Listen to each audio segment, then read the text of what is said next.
The Lonely Beast by Chris Judge. The beasts are very rare. Not many people have heard of them. In fact, they are so rare that there is only one beast in each country, and they don't even know each other. They are very quiet creatures who live alone high in the mountains or deep in the woods. They like nothing more than tending their beautiful gardens. Drinking tea, reading a good book, walking in the snow, standing in the rain, baking cakes, and of course eating them. This is the story of one such beast who one day suddenly felt very lonely. He made up his mind there and then that he would go and find some other beasts. Straight away he started walking through the forest and stumbled down the side of the mountain. He crossed a dangerous river, climbed down a high cliff, jumped off a giant waterfall and crept through a dark cave. He ran over many snowy mountains. And finally he reached the sea. He jumped in and started to swim until he could no longer see land.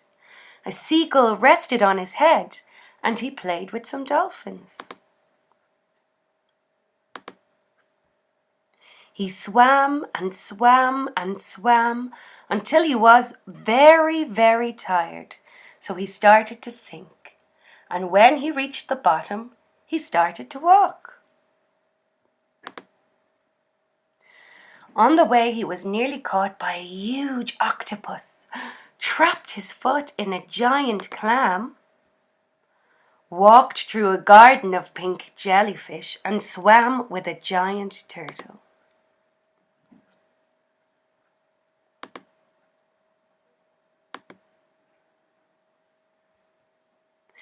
Just when he could swim no more, he hitched a lift from a friendly whale.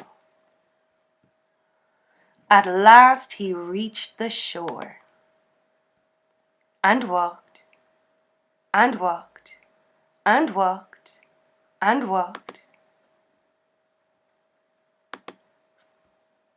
until he arrived at the city and saw lots of people, but there was no other beasts. "Hello," he said, but everyone ran away. Curious, the people slowly came back to meet him, and soon the whole city came out to say hello.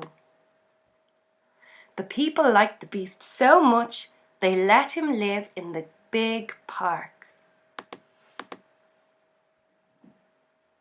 It wasn't long before the beast had made the park as beautiful as his own garden. Every day, people came to visit him. He liked the people very much, but he was still lonely. So he decided to talk on the radio and to all the newspapers and on television about his great journey to the city and his search for other beasts.